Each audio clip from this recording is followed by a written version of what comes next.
Hi, I'm Laura. Hey, I'm Stefan, and you're listening to Attributed, a podcast library by Dreamdata. The purpose of it is to store and share all the knowledge that we have gathered across Dreamdata employees through our LinkedIn Lives, podcasts, and webinars. The typical topics you'll find here can be stuff like marketing, Sales, B2B ads, operations, social selling maybe.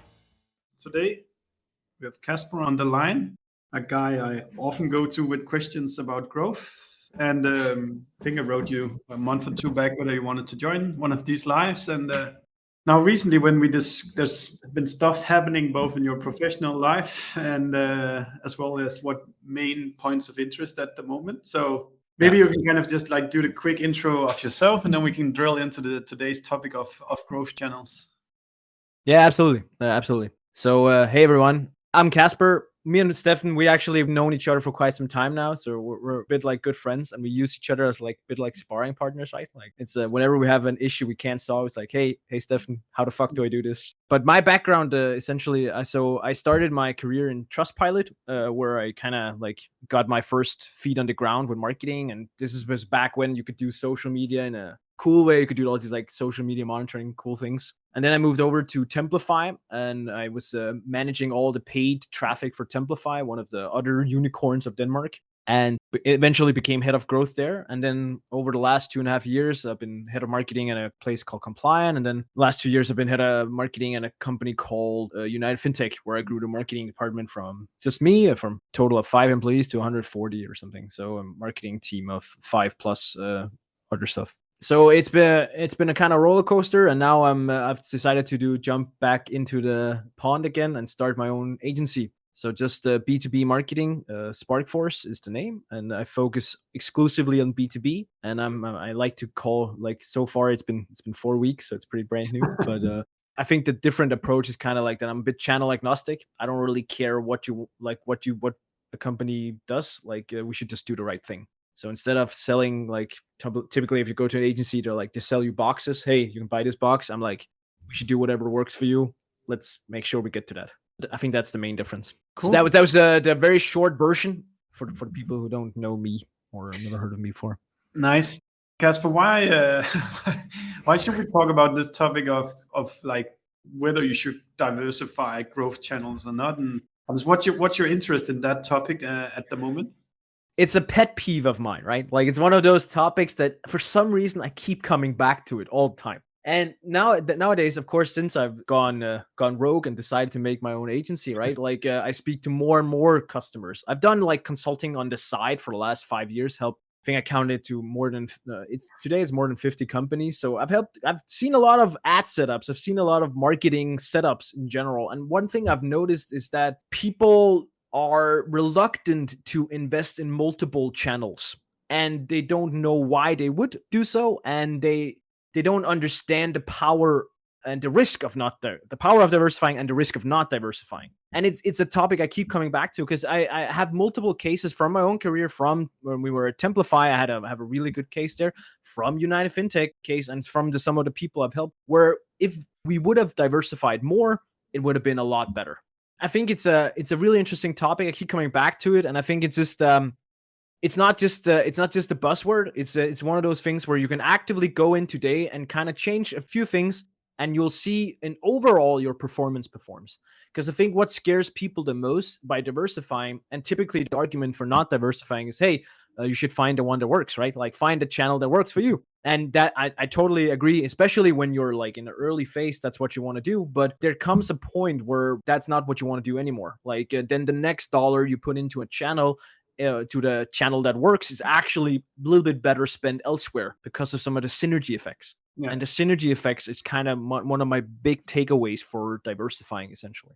Yeah. What maybe we should just take a step back and say, what's a growth channel? Yeah. Just to kind of like paint the landscape of what we're talking about here. So for me, a growth channel can actually be anything. Like a growth channel for me can be anything that helps you drive your overall goal. which is typically, let's make it simple. So let's say you want to drive revenue. So a growth channel for me is something that helps drive revenue. In a typical B2B company, well, it could be a growth channel, could be a Facebook, but it could equally be outbound as a channel, like having people, BDR sit there and cold call. That's a growth channel in my perspective. I don't view it as different from that sense. So to come back to your question, what are growth channels? Well, they can be multiple things as long as they're aiming and achieving the same goal. And it's a channel you can turn up and down. So it's not like you can also say, hey, is your revenue operations, is that a growth channel? No, but it can help you understand your growth channels, right?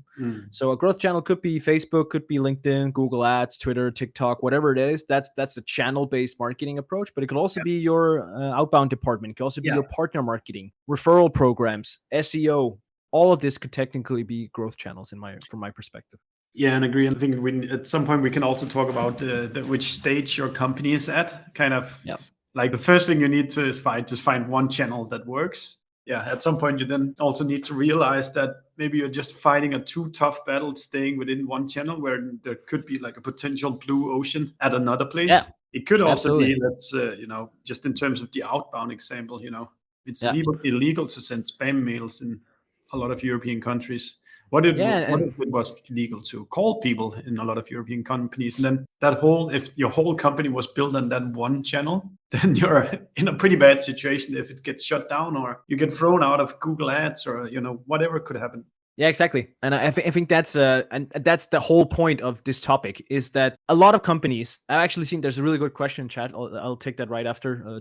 Super cool question. Really appreciate that. But I just want to point out there's one of my main arguments for doing this is that you want to hedge your risk. Like hedging risk is kind of like an investment term, but here is pretty spot on. So let's pull it back and say, let's take one of the examples I've been experiencing. So back when I was running paid acquisition for Templify, we're spending quite a lot, like six digits a month on different channels, on multiple different channels, right? But we were relying very heavily in that period on LinkedIn. LinkedIn was a very big channel for us. Google Ads was also a big channel. LinkedIn and Google Ads are different channels and they serve different purposes. Where Google Ads is like a very high intent, typically, if you do it properly, maybe. But it's very demand capture focused, right? Like you're capturing demand, where LinkedIn typically, especially these days, is very demand generation focused. But from one day to another, it was January, it's 2 years ago now. Suddenly the prices on everything we did on LinkedIn just went ballistic. Like it went 3 to 4 times higher over the span of 2 months. And I was like, okay, what do we do here? Because that was enough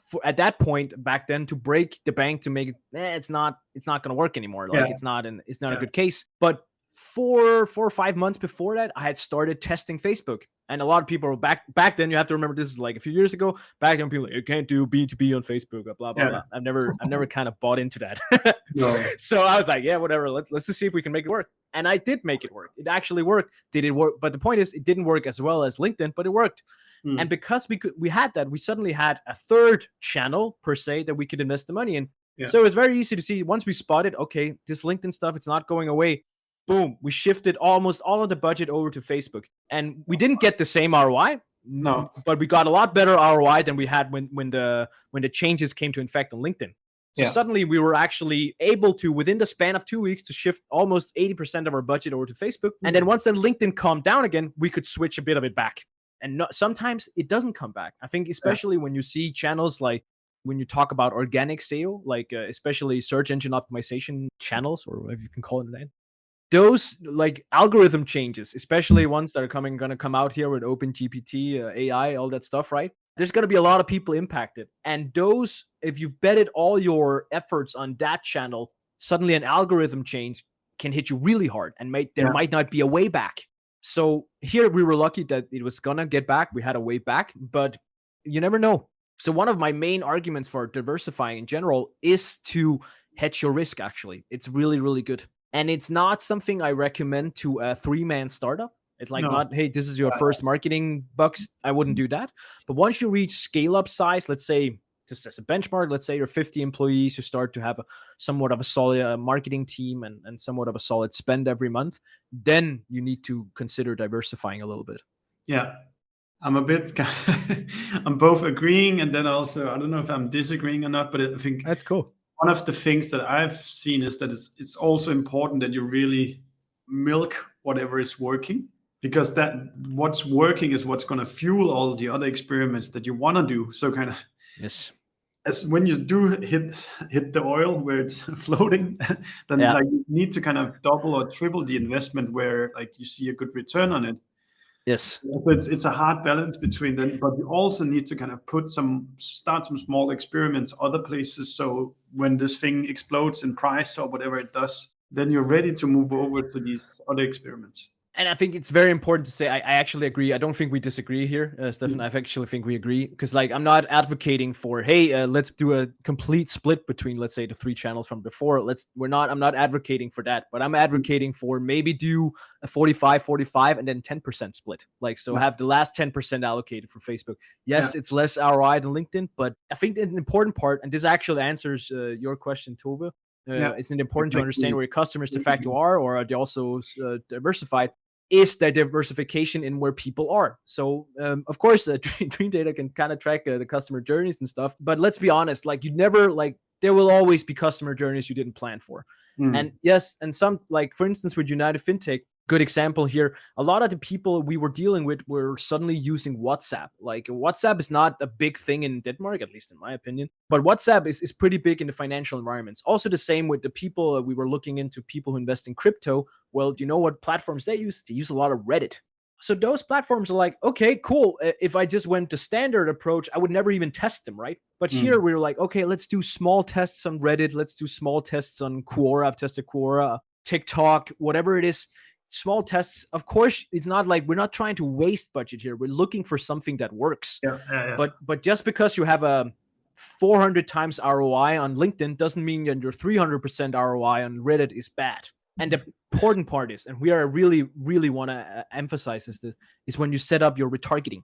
So retargeting, I literally, I'm not joking, I set up retargeting on almost everything I get my hands on.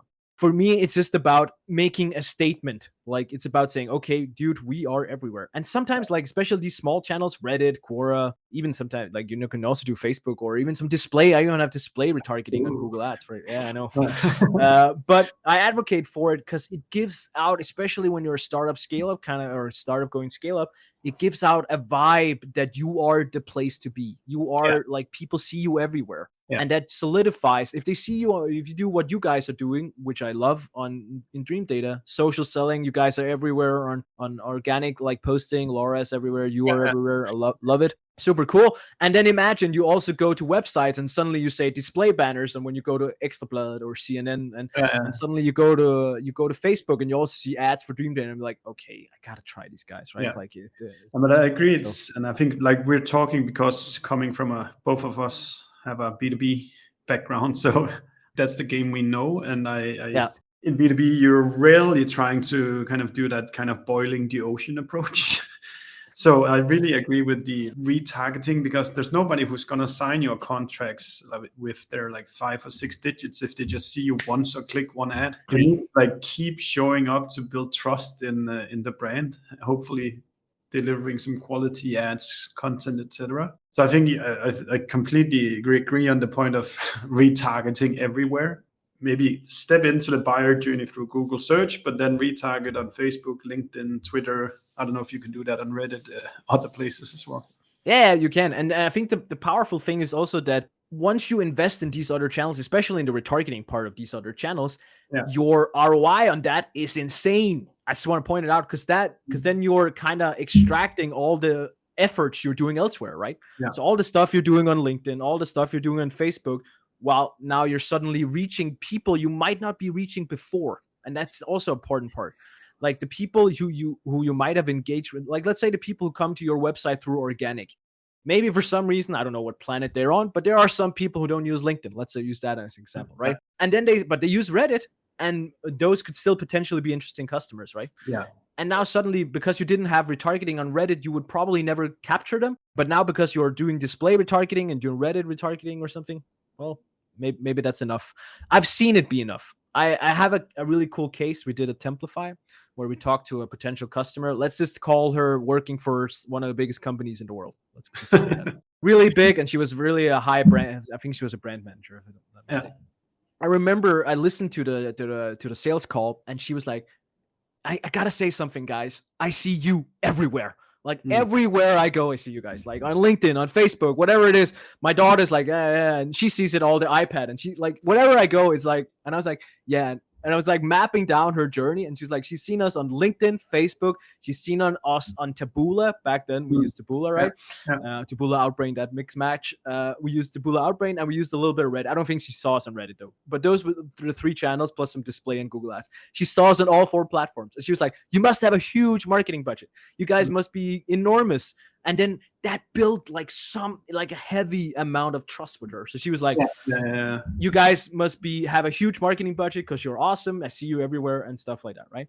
So, and that was because we had this like diversification strategy where like it's not like we're not spending all of our money on diversifying, but at least 10% of our total paid spend goes to diverse channels, if we can call it that. Let's pull up this question. I have another question, but let's just go with this one. So, how do you diversify different content types on different channels to see traction, i.e. video, picture, copy, and so forth? Is that important as well, Casper, or is it more like from a channel perspective? I think that's more from a channel perspective. And I actually think that maybe you even have a better response to this than I do. But my take would be it's totally channel dependent, right? Like I think my take has always been your message has to be somewhat the same. Your value prop has to go like be the same across the channels, right? So let's say you're in the case of Templify, we were talking to brand managers, right? And we were talking about how they could easily roll out rebrands and stuff like that. Let's say that. Yeah. And if that's what you catch them on, and that's the thing you want to catch them on, and you believe is powerful, then you want to might shift it up and do different angles of that. That could be a video, that could be another picture, it could be a different copy, but the value prop, the essential value prop has to remain somewhat similar. Yeah, I agree. I think the different media also works a little bit different, and it also it's also more suitable for different types of different times of the day. Really, like when I bike back into work, I typically listen to some sort of a podcast. And if your company only offers written long form content, then I'm probably never going to have enough time to consume this content. So there is something about offering media content types that suits different people, and maybe some people just only watch this video. So there's I totally agree. Also some diversification in that. I can absolutely see I totally agree. Like I can't say too much. I just agree. I think it's important that you start diversifying. I don't think you want to spread too thin. Like I think you want to be like, for instance, in United FinTech, we had a decision to make. We were like, we didn't have resources to both do a podcast and do webinars. So we were like, let's start by setting up a webinar program where we consistently build webinars. Because I think consistency is a general thing around what content you produce. Yeah, or like stay with your, like just pick out whatever you're best at. If you're a great writer, then write. Or like if you're great at doing webinars, then do that. But it comes back to it's kind of interesting. So let's say you do webinars, right? Like this is something I talk a lot about with Jennifer from Onomondo as well and other people. Yeah. It's just like let's say you do a webinar in the past, and I was not good at this 5 years ago. In the past, I would be like, yeah, we done a webinar. Yes, all good. Let's use it a little bit, and that's fine. But these days, I'm almost religious about how we repurpose the content you produce. And that kind of answers the question a little bit. Because like, let's say you do a webinar. Well, then you take that webinar, you turn it into a podcast that people can listen to. You also turn it into a YouTube video. You turn it into Reels on Instagram. You turn it into Reels, what do you call it? Reels on TikTok? And I can't remember. Stories on TikTok. I'm not a TikTok expert per se. But you turn it into small pieces on TikTok. You turn it into multiple different social posts, both for your team and for your company page. You turn it into a blog post. You turn it into nurture emails and all these things. And you got to have a strategy for how to do that. And then suddenly the question of what do we do with different channels? Well, if you produce one great piece of content like a webinar, then you have your answer. If you need a blog, well, you already repurposed it. If that's the best suited for that channel, use the blog. If it's a webinar, like a video, use that or whatever it is, right? I hope that makes sense. Absolutely. If we then look at, so we agree we should diversify. What is then the process of selecting the next channel, the next experiment that you would recommend people go for then? That's a really good question. And I wish I had a really good answer for that. I don't. So for me, it's always been like, you kind of do this like customer journey buyer mapping all the time, right? So one of the things you can do, and I've done in the past, is kind of like talk to customers and figure out what are the channels they hang out on. Like, for instance, this WhatsApp thing, I would have never known around United FinTech if I hadn't talked to our salespeople and hadn't been on demos around it. Here I discovered, okay, it's about WhatsApp. So what can we do with WhatsApp? What are some of the things we can look into? So that was kind of like, unfortunately, I didn't get to do much of it because I left. But but WhatsApp was big on my list of things to try in 2023 to crack. Yeah. And that was because our audience was quite heavily on WhatsApp, right? And the same goes for when we had back in Templify days. I had a bunch of really interesting keywords that kept popping up, and I was like, where do these people hang out? Where do they find information? Yeah. And of course, you can find LinkedIn and stuff, but we're already on LinkedIn, right? We're doing this on LinkedIn. So I was like, maybe we can find somewhere else. So I started like, where do people go for information? So I started looking into that. And then I found, okay, there's actually back then, this is a few years ago, I can't remember the date of today, but a place like Quora actually got the same amount of traffic per month as Twitter. I just want to point that out. Like, and there's all the talk about Twitter, especially these days, but why is no one talk about it? I don't think Quora is that interesting anymore, but it's still up there. And the same Reddit, I think, I haven't looked at recently, but I think Reddit is even more popular than Twitter these days. So why are we all talking about investing in Twitter when maybe potentially we should be investing in Reddit? Yeah. Everybody talks about communities and building communities. Well, Reddit is one big pile of different communities, right? I found a community for people who cared about template management.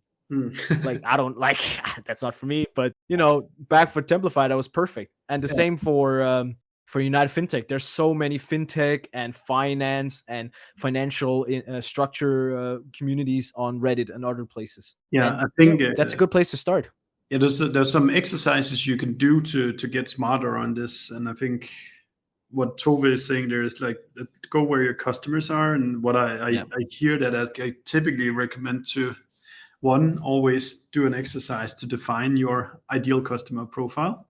It can be a pain to do because you have to accept that you cannot sell to everybody. But once it's done, you'll thank us later. And then kind of I apply that kind of, Seth Godin made this book called Tribes. And a tribe of people can be, many things. But if you think about surfers, then surfers, they want to go to certain beaches, they look at certain medias, they follow certain influencers, they participate in certain events, etc. And instead of being present in the whole world, if you could just point out those few places that your ideal customer profile, as you said, hang out on the internet, that at least helps you to understand the world you should be considering for what could be the next channel. A couple of years back, you were pretty big on growth hacking. And I think there's some methodologies from there that is worth like bringing into this discussion. Absolutely. No, absolutely. Like for me, I think it's maybe it's important to state for me. So for me, growth hacking today is kind of split into two things in my world. And I think most people misunderstand it. So the real growth hacking is a quite meticulous process, right? Yeah. Like you have ideation and analysis, testing, and rapid experimentation, this whole circle of feedback loop you essentially build, right? Where I think most people come in is like this growth mindset. So actually having this about like, okay, let's try things fast, test things fast, and do a lot of the steps that you have in growth hacking, but not do the whole full process. So a lot of people who call themselves growth hackers actually haven't done the whole process, because the whole process is actually really not that, like, it's not that easy. Like in the sense that, don't get me wrong, the steps are quite easy, but you have to be pretty meticulous about it. And I think for both you and I, Stefan, I would say we both have quite of a growth mindset in that we love to test things, and we are more than willing to throw a bunch of our hours into testing things. And we like to come up with all these different ideas. And then we're like, okay, which one should we go? And that's prioritization. We just don't have it mapped down in this like meticulous process with growth teams to tie maybe necessarily into a product. I haven't had that in a while, at least, right? Yeah. I think for me, that's how this whole topic ties into that, at least. Yeah. If you have done kind of the definition of your ideal customer profile, then you can do a brainstorm in your team and say, what are the best ideas we have for things we can do to attract more people? Yes. Should we go to events? Should we start a podcast? Should we create a TikTok profile? Whatever is right for you. Come up with all the ideas and then discuss what's easiest, what's hard, what's the value of this, etc. And I think it just as much as it's a diversification budget, it's also a testing budget, right? Like you can also call it that a little bit, right? Because it's just, if you don't test other places, if you don't test other things, you will never find the ones that can support you along the way. Like it's just like The best example I have, when Reddit ads came out, I was one of the first ones to test it, like very first ones. And I can promise you, it was dirt cheap. Like it was really, really cheap. And I remember I did a test by accident where I turned on my ads. I left, usually when you do Reddit ads, you kind of say, okay, you don't want people to comment on it because like it can kind of go wild. So by accident, I left it on so people could comment on it. But it actually turned out to be the best thing ever. Because then suddenly we got feedback on the ad in a way I've never seen before. Like you do ads, like you do ads on the time on LinkedIn, Facebook. You don't get a lot of feedback on those things, especially in this like B2B. We don't really get feedback on these. Here on Reddit, like I had 100 comments in a week or something like that. It was crazy. And some of them were like, yeah, I don't really understand what you do. Hey, this seems really smart. I should talk to my boss. It was like stuff like that. And then I was like, okay, cool. Let's go in and talk to these people. So I went in and wrote to them, and suddenly they were like, this is awesome. This is how you do marketing. And, kind of spiraled out from it. And the point of this, it was super cheap. Like, of course, it requires some of my hours, some time of me to try and test this, but it didn't cost any. Like, it almost didn't cost anything to have these ads live because, most people put their money in two channels, right? They put it in Facebook and they put it in Google Ads. That's where 90% of all the budget goes, right? Yeah. So maybe another component to this is also that you might need to have to go to ask for more budget, either headcount or ad spend or something like that. And I'm just thinking like how do you go execute and get this trust of more budget? Because what are the questions you should be prepared to answer, I guess is what I'm thinking on. And that's a very good question, right? And I wish so one of the things I talk a lot about, and I know you talk a lot about this too, it's the whole essence of what you guys try to do in Dreamdata, right? Is tying your marketing efforts back to revenue. But I don't think when you talk about this diversification part, it's not that different than from any other marketing initiative you want to do, right? It's essentially saying you have to build a case around and say, okay, we believe by doing this, it will strengthen XYZ KPI. Whatever that is, if that's your conversion rate, if that's your sales cycle will be shorter because you do it, or in total, like, hey, we will close this, get this amount of MQLs, SQLs, and that will become weighted pipeline and close one. Yeah. Go. So I don't think that necessarily is different. I think that discussion needs to happen anyway. Like you need to constantly have this discussion of say, how does marketing contribute to revenue? So when you actually, and the good thing is if you keep doing that and you keep doing well, it's not necessarily always the case, but let's say you do well, then it's a lot easier to justify doing these things. If you're like, hey, marketing, I think at one point we had a 12 times return on paid spend in Templify in a year, right? It's crazy, right? You could have spent more than. And then it's like we did spend a lot.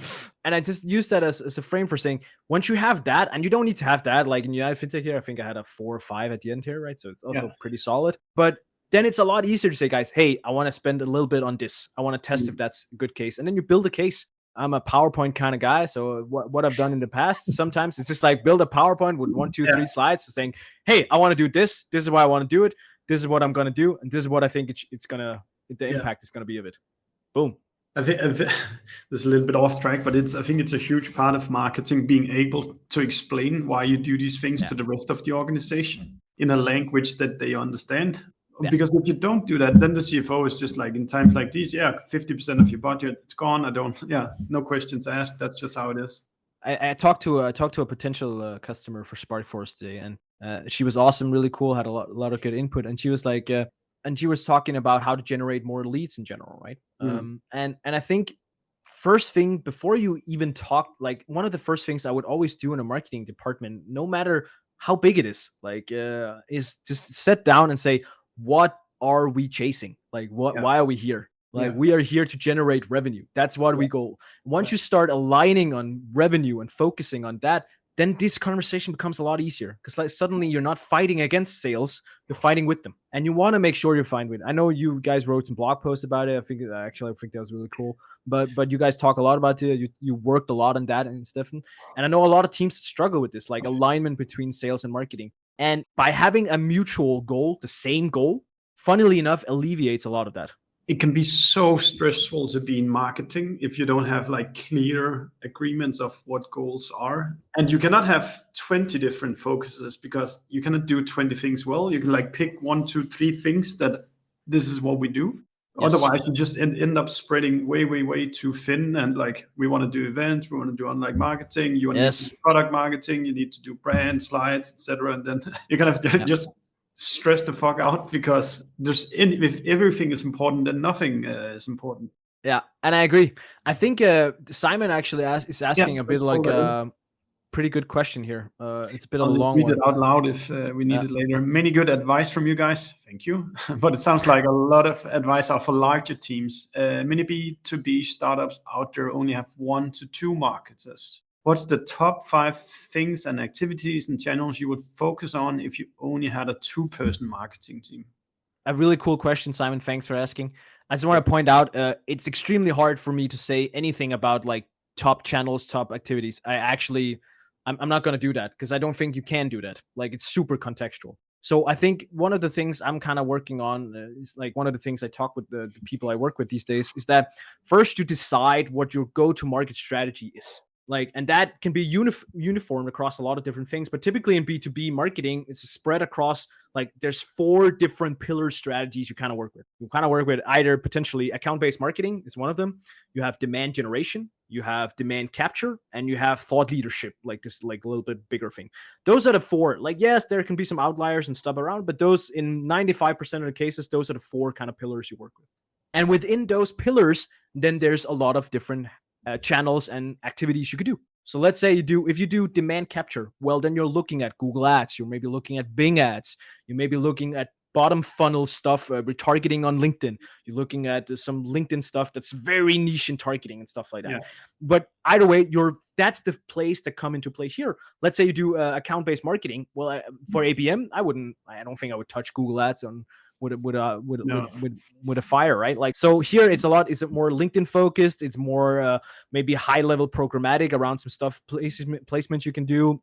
And you can do a lot of cool things in ABM. You can use an outbound team suddenly becomes way more interesting to have in collaboration with what you do. And so my point is just to say, for each of these like overall go-to-market pillars, then you have to decide what bets to make. And that's where I get to. So when you're 1 or 2 people, I was 1 people, Simon, 2 years ago at United FinTech. When I started, it was me. We had a 1-pager in HubSpot. That's all we had in marketing. There was nothing else. 1-pager in HubSpot. It was a green color. And so I had to build a website. And that was kind of like, so what I did was build a go-to-market strategy, build a strategy. That's the first thing I did. Say, okay, these are the bets we're going to make. I'm betting on these 3 things are the things that are going to impact us this year. And these are the things that are helping us going to build our foundation so we can put other things on top of it. Yeah. So especially when you start out, you say, okay, what's the foundation of our growth? I'm not advocating for diversifying day 1. I think that's really important. But once you have a different flavor, that I think I at least think is a good way to start for a lot of small teams is to think about the people who are in market right now for a service like ours. What are they doing? And I think there's, what would you call them? High intent, long tail keyword searches on Google. That's exactly. You want to be bidding for those, because if they're like, buy X software, then try to buy that click. I would think also a lot of times review platforms is a place where people are quite Katera, G2 Crowd, decision journey. I don't know where else.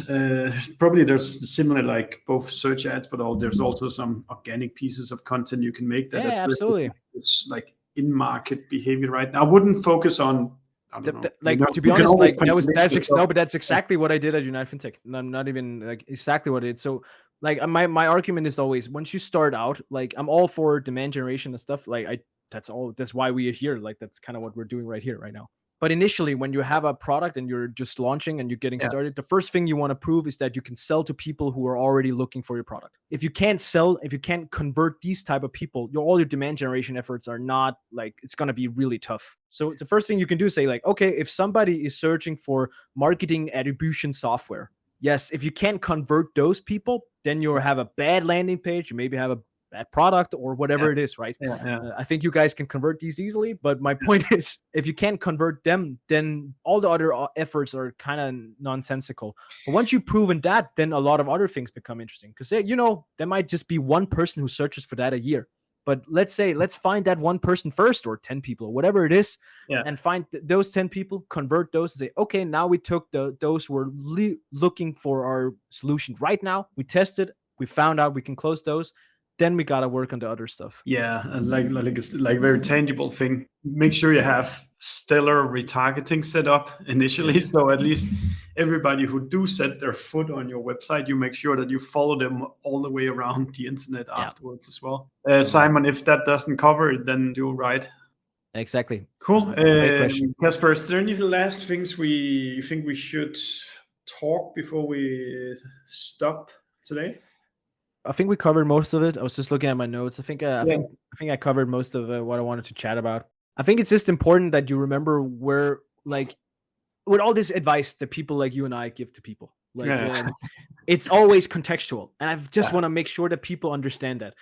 I'm not advocating that every single business out there does this. I'm just saying, once you reach a certain stage where you have a marketing team with a few people and you have some marketing spend, then you need to consider if this needs to be a thing. What channel it is you diversify to, whatever it is you do, I'll leave that up to you. But you need to, there's a point in your journey where this becomes relevant. And it happens sooner than people think. I think especially, so I don't do a lot with e-commerce. I don't work with e-commerce, but I think e-commerce has an extreme tendency to rely on way too few channels. Yeah. Typically, it's Google Shopping, right? Like Google Shopping is 90% of all. I think I heard this crazy statistic the other day. E-commerce, I think they spend, I want to say 80% of their Black Friday budget goes to Google Shopping. It's crazy amounts. And I'm just saying, that's not going to last forever. It's getting more and more expensive every single year. Does it work? Yes, it works. But it's wise to consider finding other channels that you can find ROI in eventually, right? I would almost say, like, you should always have like 10% of your budget dedicated just to like diversification and experimentation, where like do your best, but don't kind of accept also that stuff doesn't work out, and just like try things you think could be funny to do. And because sometimes it does work out, and then you can start pushing more budget in there. Yeah, but and exactly, like, let's take take you guys, right? And now we get into the attribution area, right? But like, sometimes it's not the easiest. At least before you guys came, it was not the easiest to prove what was the value of doing a podcast or doing I think a podcast has always been my go-to pet peeve, because like it's still super hard, right? Like, it's pretty hard. Like, you can do self-reported attribution of like, well, how did you hear about us? You can do a discount code if you mention it, like, for instance, hey, sign up for HubSpot through this podcast, blah blah blah. Here's the code, and then you can attribute it somehow. But if you don't do those two things, then you're like, okay, how do I actually attribute? And I remember I had a case back, and this maybe you're gonna hate this, but sorry. But I think it was Cognism who started demand generation, right? And I listened to Alice, who started talking about it, and she was like, well, in the beginning, I just said I allocated 2% of our budget to demand generation efforts, and then I correlated it with direct traffic. So she was like, my direct traffic increased with the correlation of how much I spent. And I was like, that was enough to say, okay, let's keep testing this. So I was like, okay, I kind of buy that. I think even our director of data science would suggest like that, like everything else being equal, and that would be the only change you did, then that would be a way to express that, something changed. Exactly. And sometimes that's just what you have to do to get started, right? Cool. Let's say that's it for today. Casper, thank you so much for coming. We hope you like listening to us. Subscribe to our podcast and the ones that we have been guests on. And if you have any feedback for us, just do let us know. And should there be a guest that you think we should be talking to, then pitch us. We're looking forward to seeing you.